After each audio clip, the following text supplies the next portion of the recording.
Hey guys, going back at it again with the Marvel Review Countdown, day 8 of 18.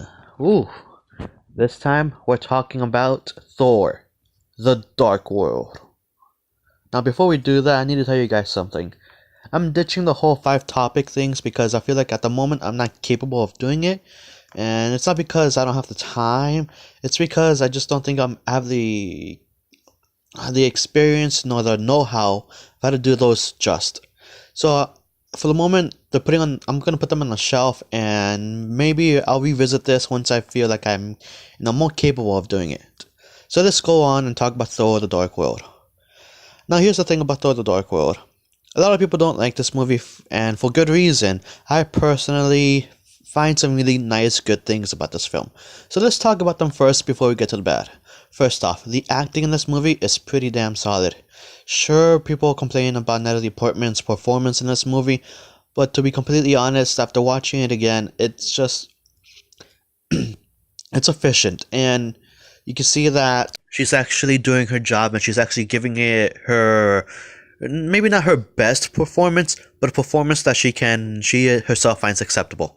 Now, for the rest of the cast, everything else is pretty spot on.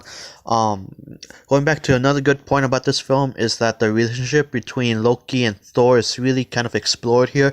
Maybe not in depth as I would have wanted, but we at least touch on it and get some insight on it, and that's really nice. Even the ending between those two is very sweet. I didn't actually feel teary-eyed or anything like that, but I felt like this was a sweet ending for these two. And another good point is that twist at the end. That twist at the end was, to be honest, was quite ingenious. Maybe it's not one of the best twists in the whole cinema history, nor in the MCU, but it was a nice, good twist that many people thought, of course that happened.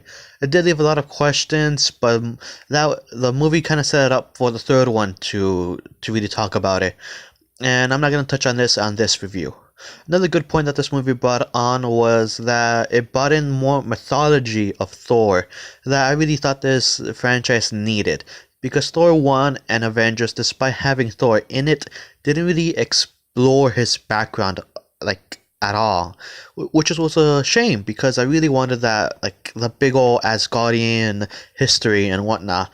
And we got it in this movie. Now, it did fail at telling a compelling story, and at times it got a bit convoluted and just a big mess, but they tried it. It worked in some level of us understanding more about Thor's world, but it failed at being entertaining and very compelling.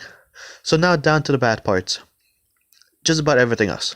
To be honest, the storytelling here is a bit weak. It's a bit cliche. The villains are in self like the embodiment of a cliche evil villain. Acted well, but nothing. No amount of acting would bring that role any better than it was already presented, which is a shame because the Ninth Doctor deserved a bit more. Continuing onwards, again with the mythos, it explained a bit more, but I just didn't really see how it tied into our world and how they can play on it in the future. Which is again another shame that they tried it failed, but at least I got some. And that's the most important part. So I think for that department, I think I'll have to cut it off because there really isn't anything else to say. Again, there's some side characters, but they're not really relevant to the plot, which again doesn't really do anything for the film in its favor. And I just have to end it here because there's nothing much to say. This movie was a bit poor in its execution on almost all levels. So, what do I say about this film?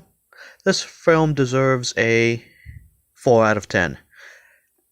I'm not going to say this was a terrible film because it wasn't. It just needed a bit more polish, and that's about it. So that wraps up day 8, and we're going to continue onwards towards day 9 tomorrow. But then again, I'm just a guy hanging by the lagoon, enjoying the view. Catch you later, guys.